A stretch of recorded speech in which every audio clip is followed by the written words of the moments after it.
Welcome, everyone. We're diving deep into the world of auroras today. Yeah, those mesmerizing light shows that paint the night sky.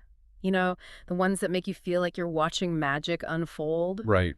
Our guide is Auroras, the dance of solar and earthly forces. And let me tell you, this book is packed with some seriously cool insights. Oh, absolutely. When most people think about auroras, they imagine those classic green curtains of light. But did you know that some planets, like Jupiter, have auroras that are actually X-ray auroras? X-ray auroras, It's- seriously? They're so intense that they actually emit radiation we can't even see with our eyes. Wow, okay, that's pretty mind-blowing already. But let's back up for a second. How did these auroras even form in the first place? Whether they're the green ones we're used to seeing or those visible X-ray ones. Well, it all starts with the sun. It's not just a giant ball of light sitting there. It's constantly blasting out a stream of charged particles. We call that the solar wind. So just particles flying through space? Yeah, pretty much. And sometimes those particles run into a planet that has a magnetic field, like our Earth. Now, Earth's magnetic field is like a shield. It deflects most of that solar wind away. That's a good thing, right? Definitely. But here's the thing. Some of those particles, they kind of get snagged by the field lines, especially around the poles. So it's like Earth's magnetic field is funneling those particles towards the poles. That's a great way to put it. Now picture this. Those charged particles are speeding towards Earth, and bam, they slam into our atmosphere. Okay, I'm imagining a cosmic collision of sorts. What happens next? When those particles hit our atmosphere, they collide with oxygen and nitrogen atoms. And it's not just a little bump. These collisions excite those atoms, making their electrons jump to higher energy levels. So they get all energized. What happens then? That's when the magic happens. As those energized electrons settle back down, they release that extra energy as light. And that's what we see as auroras. I see. So the color we see depends on which atom is involved and how much energy was exchanged. Exactly. For example, that common green color comes from oxygen atoms releasing energy at a specific altitude. But if oxygen gets energized at a higher altitude, it can give off a red light. Nitrogen can create blue, purple, even pink. Wow, so that's why auroras can be so colorful. It's like a giant chemistry experiment happening right above us. That's one way to think about it. Yeah. And it's not just the colors. The intensity of the auroras can change a lot too. It all depends on the strength of the solar wind. A weak solar wind might just cause a faint glow, but a strong one can create a super vibrant dynamic display. Makes sense. You mentioned Jupiter having those X-ray auroras earlier. Is that because its solar wind is so incredibly strong? Well, the sun definitely plays a role, but Jupiter's auroras are a bit more complex. One of its moons, Io, is constantly spewing out volcanic material. That material gets ionized and trapped in Jupiter's magnetic field, which, by the way, is huge. Huge. How? Well, Jupiter's magnetic field is about 20,000 times stronger than Earth's. Wow, that's massive. Yeah, so that creates a constant stream of charged particles around Jupiter, leading to those super powerful auroras. So it's like that moon, Io, is adding fuel to the fire. Okay, we've covered the basics of how auroras form, but what about those times when the sun gets really active? Our source mentioned something called geomagnetic storms. What are those all about? Imagine the sun having a huge outburst, like a massive sneeze, that sends a surge of charged particles towards Earth. We call that a coronal mass ejection, or CME. So it's like a supercharged solar wind. Exactly. And when one of those CMEs hits Earth's magnetic field, it causes a geomagnetic storm. It's kind of a cosmic earthquake, shaking up our planet's magnetic field. Okay, and what do these geomagnetic storms do to the auroras? They make them much brighter and more widespread. Auroras can even be seen way farther south than usual. Picture it. The whole night sky filled with dancing lights stretching for huge distances. That would be incredible to see. So those geomagnetic storms are like turning up the volume on the aurora show? That's a great way to think about it. But these storms aren't just about amazing light shows. They can also impact things here on Earth. You're talking about space weather, right? The idea that stuff happening on the sun can affect us down here. Right. We'll get into that more in a bit. But for now, let's just appreciate the beauty and complexity of auroras. I agree. They remind us that we're part of something much bigger, connected to the sun and all those powerful forces out there. Absolutely. And in the next part, we'll explore how scientists study auroras and what these celestial wonders can tell us about space weather. Sounds good. Can't wait. Welcome back. Last time, we talked about how those awesome auroras actually form, but I'm curious, how do scientists even study something that happens so high up in the atmosphere? It's not like they can just, set up a lab up there. You'd be surprised by what they can do. Scientists use a bunch of different ways to study auroras. It's kind of like a detective story, piecing together clues to figure out these cool lights in the sky. Okay, I'm intrigued. What are some of these methods they're using? Well, one of the most common ways is ground-based observations. There are all these observatories around the world, often in those polar regions, specifically set up to watch auroras. So I'm picturing scientists bundled up, braving the cold, staring at the sky all night. Yeah, sometimes it's like that, but they've got some seriously cool tech to help them out. They use special cameras that are super sensitive to the specific light that auroras give off. Oh, wow. These cameras capture incredible images and can even make time lapses, showing how the auroras move and change.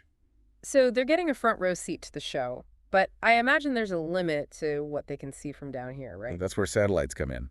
Satellites orbiting above Earth's atmosphere give a totally different perspective. They can see the whole auroral oval, those huge rings of light around the poles. It's like having a bird's eye view of the whole thing. Exactly.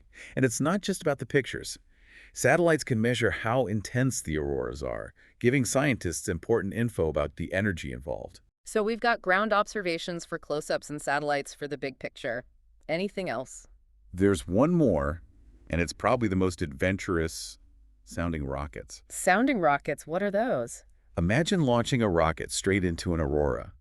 That's what they do with sounding rockets. They're packed with instruments to measure things like the density and temperature of the charged particles right in the middle of the aurora. Wow, that's getting up close and personal, but why go through all that? What are they hoping to find out? Sounding rockets provide data we just can't get any other way. By measuring the properties of the charged particles, like right then and there, scientists can learn more about what makes those particles speed up and cause the auroras. I see. It's like sending a probe into a hurricane to understand what's going on inside. Exactly. So it's all about getting a better understanding of the physics behind auroras. You mentioned earlier that auroras can tell us about space weather. What did you mean by that? We'll think of space weather, like the conditions in space that can affect us and our technology here on Earth. And the big player in space weather is, you guessed it, the sun. So those solar flares and CMEs we talked about, those are all part of space weather. Yep. And the thing is, those events don't just create pretty auroras, they can have some real consequences. Okay, now you've got me worried. What kind of impact are we talking about? Well, for one, strong geomagnetic storms, the ones caused by those intense CMEs, can mess with radio communications and GPS signals. Wait, so my GPS could just stop working, like in the middle of a road trip? It's possible, especially in high-latitude areas where you see auroras most often. Hmm? And it's not just GPS. These storms can affect satellites, too, the ones we depend on for things like TV and internet. Okay, I'm starting to see why we should care about space weather. It's not just a scientific curiosity, it can actually affect our daily lives. And in some extreme cases, these storms can even cause currents in power grids, leading to, well, blackouts. Blackouts. That sounds a little scary. It might sound like something out of a movie, but it has actually happened. Back in 1989, there was a super strong geomagnetic storm that caused a massive blackout in Quebec, Canada. Millions of people were without power for hours. Wow, I had no idea. So studying auroras isn't just about pretty lights, it's about being prepared for these space weather events. Exactly. Auroras are like a big warning sign, telling us about the sun's activity. By studying them, we can learn more about what's happening on the sun and how it might impact us here. It's like a cosmic early warning system. Exactly. The more we understand about auroras, the better we can protect our technology from space weather. This is fascinating. I never realized auroras could tell us so much about the sun and its effects on Earth. It shows how science can connect things that seem totally unrelated. All right, before we go too deep into space weather, let's take a quick break. We'll be back in a moment to explore some of the mysteries surrounding auroras and what the future holds for this exciting research. All right, we're back. We've talked about how auroras form, how scientists study them, but I feel like there's always more to discover, right? Like, what are some of the big questions that scientists are still trying to figure out? Oh yeah, there are still plenty of mysteries out there. One of the big ones is, well, the exact way that those particles get accelerated. We know they come from the sun and get pulled towards Earth's poles, but how do they get sped up so much to create those auroras? It's like a cosmic particle accelerator, but we don't know exactly how it works. So it's not just about the particles being there, it's about them getting supercharged. Exactly. And that's where things get really complicated. Scientists are looking into different theories like electric fields, magnetic reconnection, and how waves and particles interact, but there's still no one answer. Sounds like a lot more physics to uncover. What about Earth's magnetic field? What's its role in all this? It's a big one. The magnetic field is like a giant net that catches those charged particles and guides them towards the poles. But it's not just sitting there. It's always changing, influenced by things like the solar wind and stuff happening inside Earth. So it's not a fixed shield, it's more like a dynamic force field that reacts to what's happening around it. Yeah, that's a good way to put it. Figuring out how those changes in the magnetic field affect the auroras is another thing scientists are working on. I see. So even with all the technology and research, there's still so much we don't know. Makes you appreciate that sense of wonder, right? Looking up at those lights. Oh, absolutely. Auroras remind us that we're just a tiny part of something much bigger, connected to the sun and the whole universe. And every time we learn something new, it opens up more questions and makes us want to explore even further. Hearing all of this makes me want to see an aurora for myself. Pictures are one thing, but I bet it's totally different to witness it in person. Oh, there's nothing like it. Standing under that sky filled with dancing lights.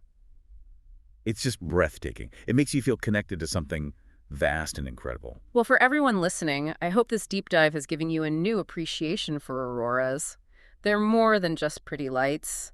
They're a glimpse into this incredible dance between the sun, Earth, and the entire cosmos. Yeah, and who knows, maybe someday you'll get to see them with your own eyes.